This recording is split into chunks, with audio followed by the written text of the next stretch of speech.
Now that's a Warrior. Talking Game 5 with Sarah Kustok here. Warriors now on the brink of elimination. A lot of questions surrounding the core of this Golden State team, which continues to age and which might lose KD this summer to the East Coast. Andre Iguodala stressed that win or lose, he would be around for one last ride.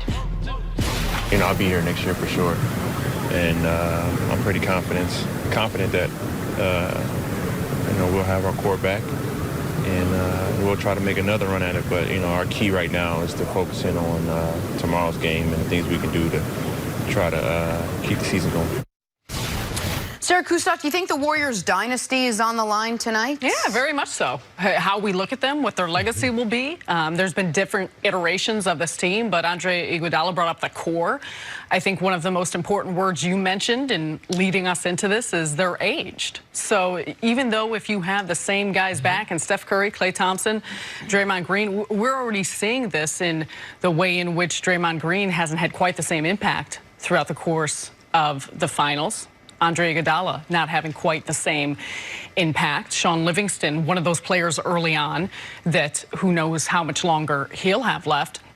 And then, of course, the big question of Kevin Durant. And I think most of us, if we are, you know, betting on will he take the field or will he be at Golden State, he probably will be elsewhere. So, yeah, absolutely. And they could put together a magical storybook finish to this season, coming back from a 3-1 deficit. They did it, of course, in Western Conference Finals against Oklahoma City. A few years back, they've seen it done to them with the Cleveland Cavaliers. But I do think how we remember this group, a lot of it is because of injuries, because of the players they don't have.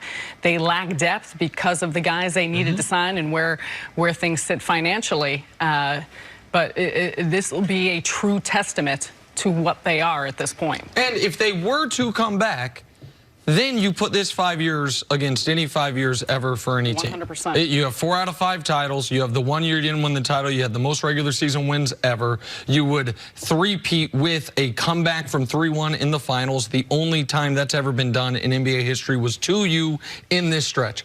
That's what happens if they somehow find a way to win it. And for Kevin Durant, assuming part of the comeback is he comes back and plays well, if not extraordinarily, it is almost the ideal way for Kevin Durant's season to have ended, which was, oh, y'all didn't need me, even when I was averaging 39, 5, and 5. This guy said you're a luxury, not a necessity. Now, how much do you need me? How do you like me now? But if they don't win, then it was an unbelievable run and a great run. But there's a real question of, was this 5-year run even better than LeBron's 5-year run? LeBron in 5 years won 3 titles, won 2 MVPs, went to 5 NBA finals. The Warriors in 5 years would have won 3 titles, had a couple MVPs, both by Steph. Like they went to 5 finals. They would have been almost identical from LeBron's last 3 years with the Heat and 2 with the Cavs to what the Warriors are through right now. And the only reason I'm not going to say yes if they lose tonight or Thursday or Sunday, it's over, is if they get back to the NBA Finals next year, then I don't think you say the dynasty's over, just like it didn't end in 2016.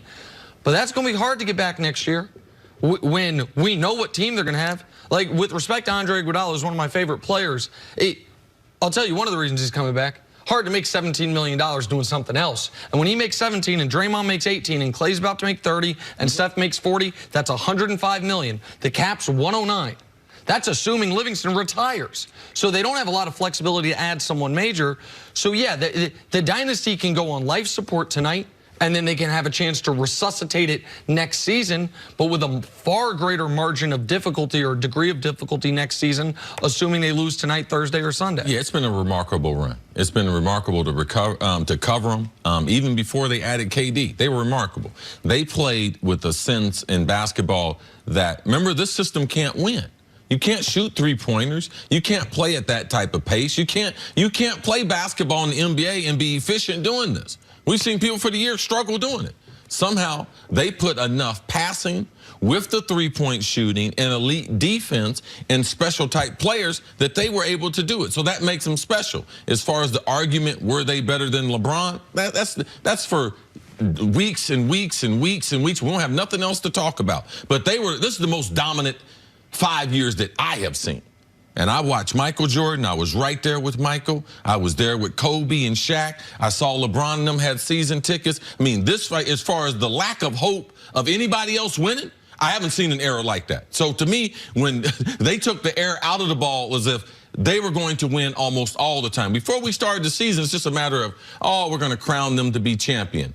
No, we didn't have that in any other year. So it's been a special, special time. And Kevin Durant, when he leaves, that era will change. Their core group will be back. They will be a playoff team. Can they make a deep playoff run? That will be the question for next year's Warriors. And I think it's important you bring, I mean, they really changed the way in which the game has played and how many other teams have tried to replicate their style and the movement. And that was said, the jump shooters and a jump shooting team cannot win the title. And we've seen the way in which Steph Curry and Klay Thompson have often been talked about as one of, if not one of the best backcourts. So there are so many things that we will remember, the legacy that they will have, which is still continuing to be written. But I do think at this point there's going to be a lot of questions at when this ends. Who do you think's coming back next year in the West? I'm just curious. In the West or for the Warriors? For the which team do you think will get back to? No, which team do you think get back to the finals? At this point, I would look at it. I think there's so much movement that could be made, but I would bet on the Warriors at this point, just because, yeah. And to your point, that's a great question, Jenna. They still will be one of the favorites, but who do the Clippers get? What happens with the Lakers? How does Houston change things up? What does Oklahoma City look like? You know, is Portland and Denver? Those are two teams. And regardless, the road will be tougher because the 8th seed, the 7th seed, the 6th seed, I believe will be a lot better than they've been previous years. And Chris, you can believe, and I think a lot of people probably do, that even if they lose this title, this is the best 5-year stretch that there's ever been. But it will not be definitive. There will be teams that were the Lakers of the early 2000s say, hold up, we won 3 in a row and also got back to an NBA Finals. The Spurs in the the 2000s. Everyone will be able to argue, but I'll just tell you, it was an argument for second place in these last 5 years. In those eras, there were legitimate championship caliber. I mean, you can make an argument for several teams. That's what I say is the difference. Sure, agreed, but what will put that in stone is a 4th title. Because without the 4th title, we can say it was an argument for second place, except 2 of the 5 years, it was a fight for first place. And there's a bunch of teams that have won 3 titles in 5 years. Spurs did it 03, 05, 07. Lakers three-peated. The Bulls did it obviously twice. The Lakers in the 80s. This is going for history in a multitude of ways now over the next 6 days for Golden State, with their toughest test in these finals that we've seen in this entire run. Well, if they didn't want to win before, after hearing what Nick said, they better want to win now. Sarah, thank you so much for joining us today. As always, coming up, is there a new favorite to land Kawhi this summer? Next up, First Things First. Say a prayer for me with these fools. How about with me? These